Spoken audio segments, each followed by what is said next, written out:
तुमने हमेशा सुना होगा, सभी कहते हैं परमात्मा मंगलकारी है, मंगल करता है। लेकिन यहाँ पर एक बात समझने जैसी है कि हमें ये जो मंगलकारी है, मंगलकर्ता शब्द है, इसका अर्थ पता नहीं है। ये जो शब्द है ये केवल हमारी अभिव्यक्ति है। जो चीज़ हमारे अनुरूप घटित होती है उसे हम मंगल कहते हैं, और जो हमारे अनुरूप नहीं घटित होती है उसे हम अमंगल कहते हैं, है ना। ये कुछ ऐसा ही है जैसे तुम किसी दयावान व्यक्ति के पास जाते हो कि हमें ये चाहिए और वो तुम्हें दे दे तो वो मंगलकारी, ना दे तो वो अमंगलकारी, तुम्हें भगा दे तो वो अमंगलकारी।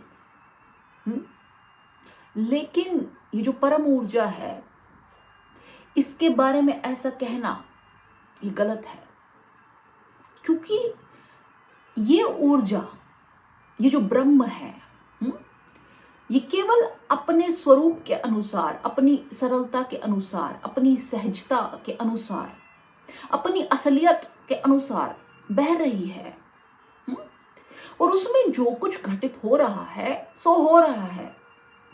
अब इस होने में से जो अर्थ निकाल रहे हो वो तुम निकाल रहे हो अपने मन के अनुसार, अपने विचारों के अनुसार, अपनी बुद्धि के अनुसार, सामाजिक परिस्थितियों के अनुसार। इस ऊर्जा का तुम्हारे अर्थों से कोई लेना देना नहीं है। तुम्हारे मंगल अमंगल से कोई लेना देना नहीं है। तुम्हारे साथ क्या हो रहा है, क्या नहीं हो रहा है, कोई लेना देना नहीं है। लेकिन तुम्हें लेना देना है। तुम्हें लेना देना है। इसलिए तुम नाम देते हो, तुम विभाजन क्रिएट करते हो उस चीज का। लेकिन समझो, ये ऊर्जा ऐसी ही है जैसे कोई पानी बह रहा है, नदी बह रही है और नदी के लगते खेत हैं। अब ऐसा थोड़ी है कि भाई जो पानी है वो उस खेत में ज्यादा जाएगा, इसमें कम जाएगा, जाएगा पर जहां उसकी ढलान होगी वहां जाएगा। उसको जो डायरेक्शन मिलेगी, जहां उसको जाना होगा वो जाएगा, ठीक है। ऐसे होगा। वैसे ही ये ऊर्जा है, जहां इसको बहना है, जैसे ट्रांसफॉर्म होना है वो होगी। मैंने तुम्हें बहुत बार कहा कि हम सब द्वार हैं, हमारा जीवन द्वार है, ठीक है। इन द्वारों से ये ऊर्जा बह रही है, ट्रांसफॉर्म हो रही है अलग अलग रूपों में। हमारे जीवन में जो अलग अलग घटनाएं घटित हो रही हैं, ये इसी ऊर्जा का ट्रांसफॉर्मेशन है। बस इसमें मंगल अमंगल जैसा कुछ नहीं है।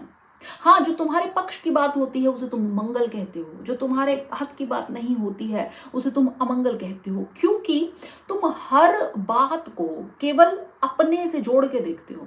पर हो सकता है कि कोई बात तुम्हारे पक्ष में मंगल हो, दूसरे के पक्ष में अमंगल हो। कहीं तेज बारिश आ गई तो बाढ़ आ गई, ठीक है। कहीं तेज बारिश आ गई तो सूखा खत्म हो गया, है ना। अलग अलग बातें हैं, अलग अलग बातें हैं।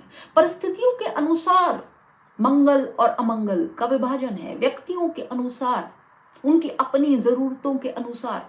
लेकिन इसमें इस ऊर्जा को कुछ नहीं पता है कि मंगल हो रहा है कि अमंगल हो रहा है, क्या हो रहा है। नहीं, ये केवल व्यक्ति की बातें हैं। व्यक्ति अभिव्यक्त करता है, हम अभिव्यक्त करते हैं अलग अलग रूपों को।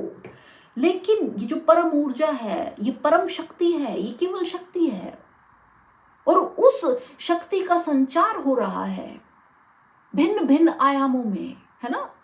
जो हमें पसंद आता है हम उसे मंगल कहते हैं, नहीं तो अमंगल नाम दे देते हैं उसको। ये हमारी प्रतीति है, अपनी खुद की, ठीक। जो प्रकृति है, जो ये परम ऊर्जा है, जो ब्रह्म है, अपने अनुसार कार्य करती जा रही है।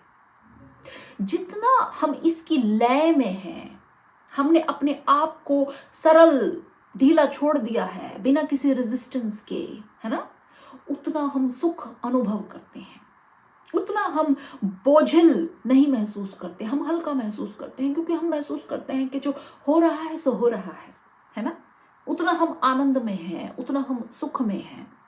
और जितना हम रेजिस्टेंस क्रिएट करते हैं, गैप बनाते हैं इस परम ऊर्जा से, है ना, इससे हट के चलते हैं, उतना हम अमंगल महसूस करते हैं। पर ये हम करते हैं, ये हमारी दूरी और ना दूरी है, इसमें ऊर्जा कुछ नहीं कर रही।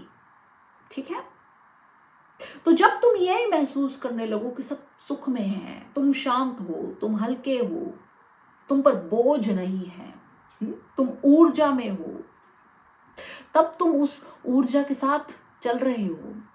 और जब तुम ये महसूस करो कि सब कुछ बोझिल है, अंधकार है ना, थके हो, दुख में हो, परेशान हो, तब तुम उस ऊर्जा के विपरीत चल रहे हो। तुम ऐसे परिणाम चाह रहे हो जो वो ऊर्जा अभी तुम्हें नहीं दे सकती। क्यों? क्योंकि उसका रास्ता दूसरा है। ठीक, तो तुम अपने लिए स्वयं दुख निर्मित कर रहे हो, पर तुम कर रहे हो, ऊर्जा नहीं कर रही है ना। और फिर इसके बाद एक और बहुत कमाल की परम घटना घटती है कि जब तुम न सुख में हो, न दुख में हो, न मंगल में हो, न अमंगल में हो, किसी में नहीं हो, इसका मतलब अब तुम उसमें ही विलीन हो गए, उस ऊर्जा में ही विलीन हो गए। अब तुम ये अभिव्यक्ति भी नहीं कर सकते हो कि क्या क्या है ना। तो इसका मतलब हो गया जो होना था। अब तुम उस एक में मिल गए,